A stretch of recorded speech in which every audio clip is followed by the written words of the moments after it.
Hi everyone and welcome to my Mythbuster series. This is my third Mythbuster video.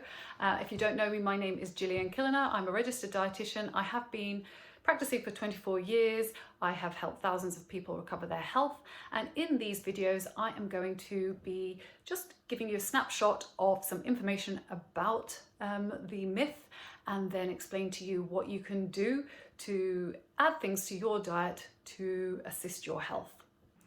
So the myth that I'm going to bust in this video is that eating fat makes you fat. So what is fat to begin with? Well, fat is a macronutrient. It provides you with 9 calories per gram, so it's quite energy dense. We need it for making hormones. It provides vitamin A, D, E, and K. It is essential as part of our exercise because we use up our glycogen stores quite quick, and then fat kicks in to provide you with the energy after that. It's important for our temperature regulation and also insulating our vital organs. So fat is really important for everybody every day.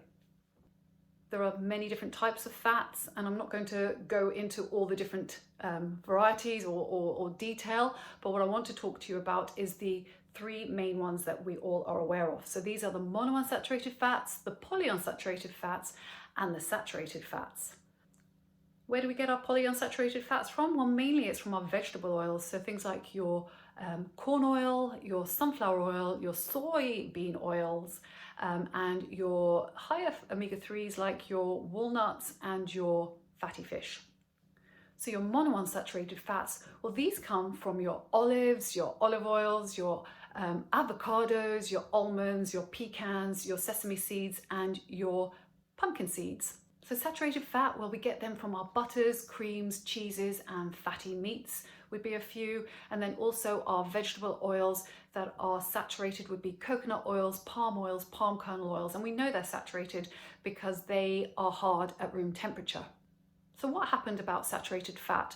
Well, in the 60s and 70s, and then in the 80s, our foods were all changed due to some studies that found that saturated fat were linked to heart disease and high cholesterol. In fact, this actually wasn't the case, and we've been following a low-fat diet for the now 30 to 40 years, and our health has not improved. We are seeing higher rates of obesity, heart disease, diabetes, and chronic ill health with inflammation. As usual, there is no one simple answer to all of this. Diet and health is multifactorial, multi-complex, and so you can't point the finger at one thing. But we do now know that it's not just things that are like the saturated fats. We need to look at trans fats. We need to look at sugars, refined carbohydrates, and seed oils. So something like the trans fats, they came about with industrialization and mass production of food, and the food companies found it was much more beneficial to convert the liquid fats to a solid. That seemed to stabilize food and keep food fresher for longer. Unfortunately, with this process, we now know that it's not really wonderful for our health, and it's pushed our triglycerides up and dropped our good fat, which is HDL.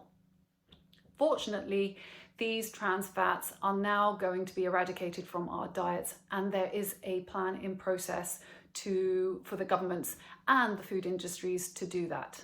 So what do you need to look for when you are looking at your diet and the fats that you're eating?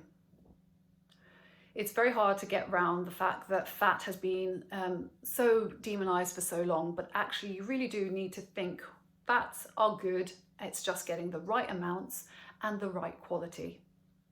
So the monounsaturated fats, the omega-3 fatty acids, the linoleics, the linolenic acids, these are all the underlying fats that we need in our diets. They're essential for health. They are important for brain health, for blood clotting, for keeping inflammation low. So what can you do for your diet in and around fats? Well, we are aware now that fats shouldn't all be demonized. Yes, we don't want trans fats in our diets, and the trans fats would be an area that you need to certainly reduce if you eat them. And where you get them from is processed packaged foods, pizzas, crisps, chips, cakes, biscuits, anything that's shelf life is long, then they would be most likely to be a problem type fat food. Instead, what you want to be doing is including the most natural types of fats. So you can have meats, fish, eggs, cheese, dairy, things like Greek yogurt, small amounts of butter. They are not as detrimental to your health as people once thought. Coupled with that, you need to remember that it's really important to get a variety of other nutrients in your diet. So vegetables, good quality proteins, fruits are really important. And the fats that you want to focus on are natural ones like olive oils, nuts, seeds. They are the ones that you need to be, really enjoying in your everyday meals. So the Mediterranean diet is a great example of a diet that's been well studied, purely because these people that live in the Mediterranean lifestyle get great sunshine, but also great food quality. They have great variety, so they're eating good quality meats, fish, eggs, cheeses, good carbohydrates that aren't processed, fruits and vegetables, and they get the right ratios, and they're fit, healthy, and they live a long time. I hope you found this video useful. It is a quick snapshot on fats and how you should certainly not be scared of them, and do include them in your diet each day. If you found that you have any questions that you want to ask, certainly do that in the comments box, and I hope to see you soon. Many thanks for watching, and take care.